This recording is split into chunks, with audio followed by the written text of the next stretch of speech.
po namin is makatulong na paniwalaan na may makakatulong pa bukod dun sa paniniwala mo na diyan ka na lang na alam mo naman sa sarili mo for the longest time. Hindi nagbago or mas lalo pang dumarami yung iniinom o sakit mo. Meron pong makakatulong sa atin ngayon na naturopathy treatment program na kailangan mo lang subukan at paniwalaan. Sure ako, nandito naman ang ating medical doctor din po na aligi ng naturopathy po, si Doc Dizon po. So, ayun po, maraming salamat po sa pakikinig at syempre maraming salamat po kay Doc sa oras na ibinigay niya para sa atin. Yun na po. Yeah, the result speaks for itself, no? And pangatlo, we do lectures and seminar para ipaliwanag sa mga tao, practitioners at hindi, kung ano ang benefit at ano yung mga limitasyon ng natural way. Kasi emergency-wise, ay malang, appendicitis ka, wala kang choice, medical. Pero sa mga ibang mga bagay na may paraan, baka sakali matulungan mo yung pasyente sa magitan ng wala kaming ilalagay sa katawan ng pasyente na nakakasira eh. So we had to educate both the practitioners, which we did, and also the user, yung mga pasyente, mga ano. Even the herbal company, we had to educate. Kasi minsan nagiging focus lang is makabenta eh. No? Wala nang masama doon kasi yun yung livelihood mo. Pero dapat you also educate the patient. Tulungan sila maibalik yung maaring dahilan ng pagkakaparoon nila ng karamdaman. So kami yung, sabi, puputulin na, operahin na, chemotherapy na ganyan, kami yung parang BDO. We find ways. Ano po ang naging turning point o personal experience na nagtulak sa inyo na tahakin ang landas ng naturopathy? Actually, makikita mo kasi yung difference, ano? Sa pagiging nurse, ang laki rin ng responsibility eh. Kasi ikaw ang, kumbaga, frontliner, ikaw yung haharap sa pasyente, ikaw ang mag-aalaga sa pasyente. 'Di ba? Dumating yung point na doon ko nakita yung difference nung mga natural healing compared dun sa pag-aalaga na andyan nga, mag-health counseling ka, attend mo yung mga needs ng pasyente, magbibigay ka ng mga meds niya. Sa naturopathy kasi, mas malaki ang responsibility. Aside from counseling and education, ikaw mismo, ako as a naturopath, ako yung naggagawa ng mga therapy.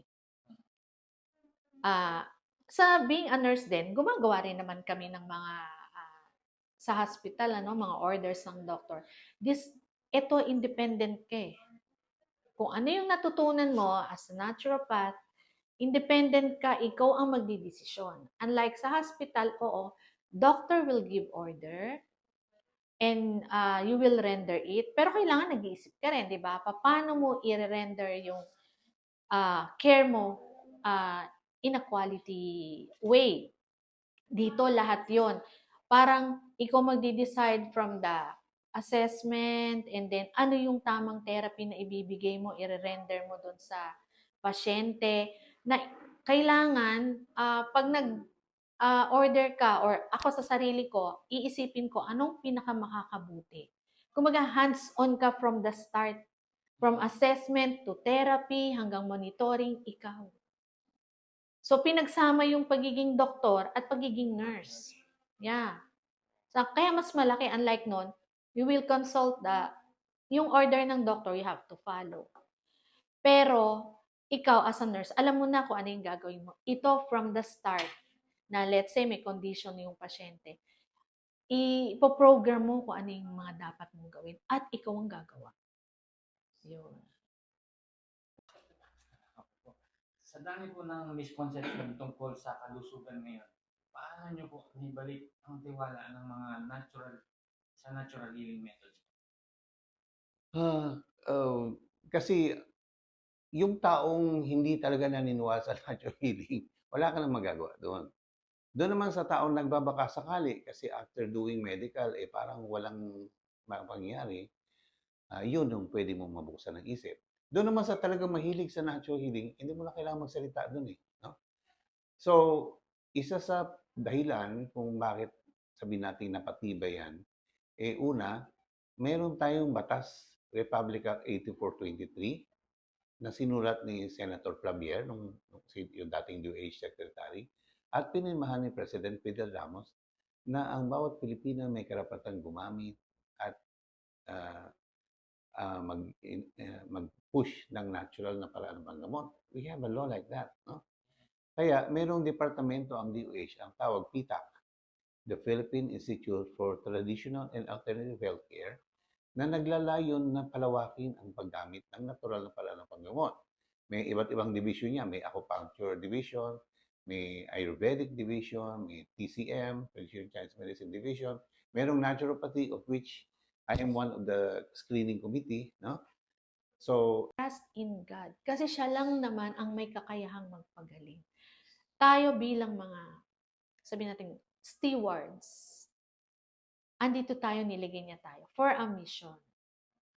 Kaya, kailangan, sa akin kasi, ang ano ko po is, ikaw ang mag-lead sa akin. Kung saan mo ko ilalagay, I will just follow. Yun po. Kasi lagi namin pong sinasabi sa mga pasyente, hindi kami ang nagpapagaling. We don't claim that.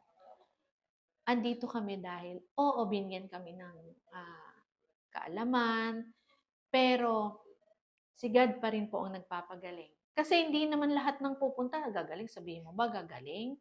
Hindi eh. Siya rin, kung talagang hanggang dyan na lang. Hanggang dyan na lang. Siya lang ang nag-create and siya lang may karapatan kung hanggang saan tayo. So, ako, masaya. Kailangan lagi kang masaya. Positive ang outlook mo. Kasi kung hindi ka makakapag-serve. Hindi mo, paano kung malungkot ka, may masakit. Tapos i-deploy mo doon sa pasyente, paglapit sa'yo, malungkot ka rin. Maputla ka rin. Nakasimangot ka, may masakit din sa'yo. Hindi ba? Ikaw rin pala eh. Although hindi naman tayo immortal. hindi kami sa natural way. May mga libro kami na nag-advise about natural healing. No? Kasi ang healing daw is part of what a Christian should do. Ngayon, hindi naman ibig sabihin lahat ng Christian ay maging doktor. No? Pero ang emphasis ng mga aklat namin is, even if you're a layman, even if you're an ordinary person, you can still help people get well or healed. Bakit? Kasi daw si Lord, si Jesus Christ, tatlo yung trabaho niyang ginagawa. He's a teacher, he's a preacher, he's a healer. Pero as a teacher, he did not finish education. As a preacher, he did not even become a priest or a pastor. No? And as a healer, the great physician, hindi siya nagtapos ng medicine, hindi siya nag-residency, hindi siya nag-intern, hindi siya... If that concept is, if you're a Christian, ang gawain mo yung gawain ni Christ, which is teaching, preaching, healing. Whether nakatapos ka ng mataas na pag-aral o hindi. And only natural healing can be practiced by an ordinary person. Kaya gusto ko siya. So after that, I dedicated myself to study acupuncture, pinag-aaral namin, herbal medicine. 1992 ko nag-start noon.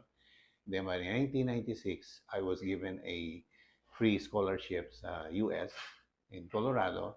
Ano po ang naging turning point o personal experience na nagtulak sa inyo na tahakin ang landas ng naturopathy? Maraming mga trigger points eh. Una po ay I had asthma, no? Yung asthma ko ay matindi. At when I got into exercise, gymnastics, swimming, nawala yung asthma ko. But when I was a medical doctor, nagbalik ulit. So I got into martial art. Kasi na-hold up ako, I wanted to learn how to defend myself. So yung martial art, which I ended up going, at first I was into karate, masyado matigas, and then I went into kung fu.